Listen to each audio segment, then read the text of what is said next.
So this video is only for my Monday section. I'm going to give you experimental results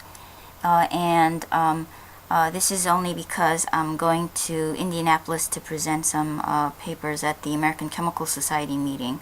So this is only for my Monday section. All the other sections I should be back and will be around, and you'll be able to actually do the experiment.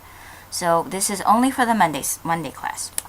Right, so the experiment that we're doing, so what the Monday class is going to do is I'm going to provide the experimental results that you should get. You're going to go ahead and download the PDF of the lab report form, and your attendance is going to be coming to my video, looking at the results that I'm going to give you, and inputting it into your lab report form. And then you're going to do the lab report form just like all the other sections. Right, so the experiment that we're doing has two parts to it. There is the physical and chemical changes part, and then the second part is actually the purification, composition of a salt, purification of purification and identification of an impure salt. All right, so part one.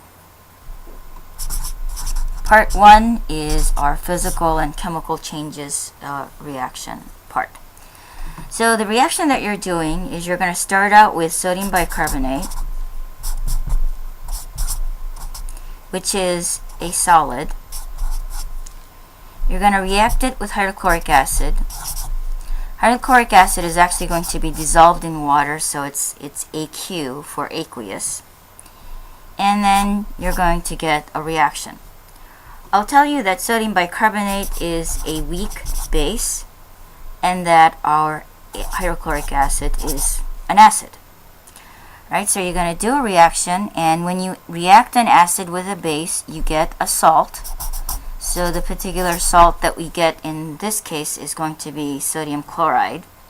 Sodium chloride is a solid, but it's actually going to be dissolved in water, so you won't be able to tell that it's a solid because it's going to be dissolved in solution, so you could really say that it's aqueous.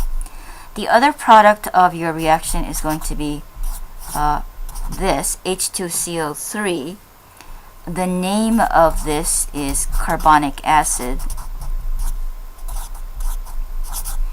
But carbonic acid is actually what you have in Coca-Cola. Coca-Cola without the flavorings. And then this is going to further dissociate, and it dissociates spontaneously to give you water, the liquid water, and carbon dioxide gas.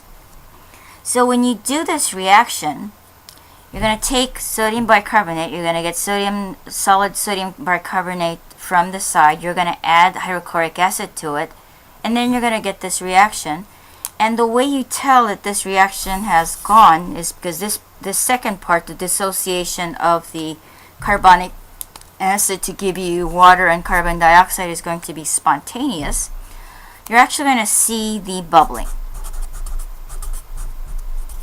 The bubbling is the carbon dioxide gas going off and joining the rest of the carbon dioxide in the atmosphere. Now what you're going to then do is you're going to further take this reaction, and you're going to take the sodium chloride, and then you're going to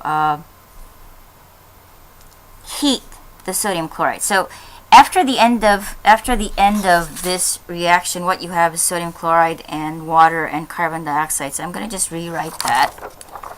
So at the end of your reaction, you have sodium chloride. You can't tell that it's a solid because it's actually dissolved in water, so you could actually say aqueous for this. And then the other thing you have there is water, liquid, and carbon dioxide gas. The carbon dioxide gas is going to go off into the air. So this gets into the air, goes into air. So it's going to disappear into the air, so you won't be able to see it anymore because it's going to go and join the air, and it won't be in your reaction vessel. What you're going to do is you're now going to heat this.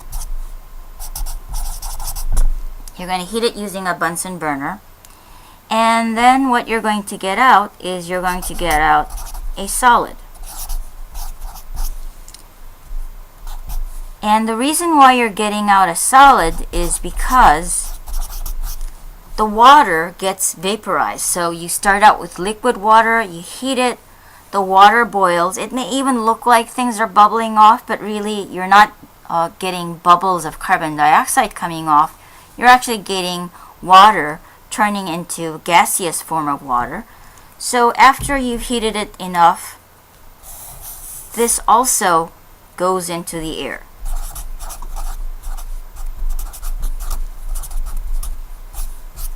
So the water is also going to disappear.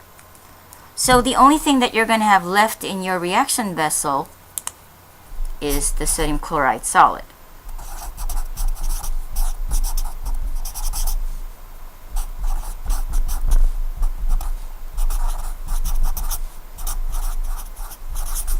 I'm abbreviating reaction by using the RXN.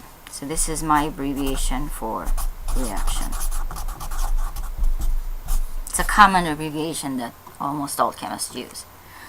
Okay, so now we're looking at what happened above. So this is our first part of that reaction. So you add hydrochloric acid, you see bubbling. And then you heat it, and then something goes away and you end up with a solid. So the question is, which one of these is a chemical change and which is a physical change? And I'll tell you that this first part is a chemical change.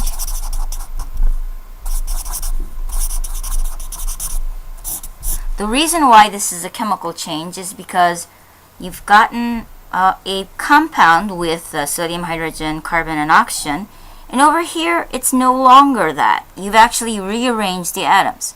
So you actually have different chemical compounds, so this is a chemical change because you've rearranged the atoms. Down here, the question is this a chemical change? What is this?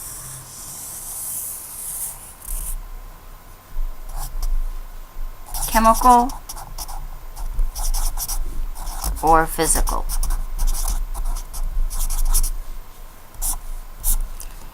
So you look at this and let's look at what we actually have. We have sodium chloride up here. You got sodium chloride down here. We got water up here and we have water down there. Now the carbon dioxide is still there. It's just gone off and joined the air. So it's still here. It's just part of the air so you can't really see it. So sodium chloride is still sodium chloride. Water is still water.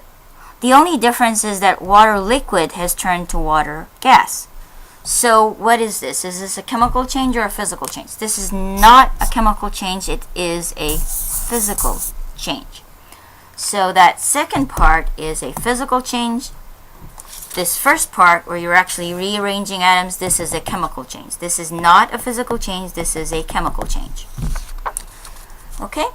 So the only thing that you have left at the end of your entire series of reactions is sodium chloride solid, which is a white powder.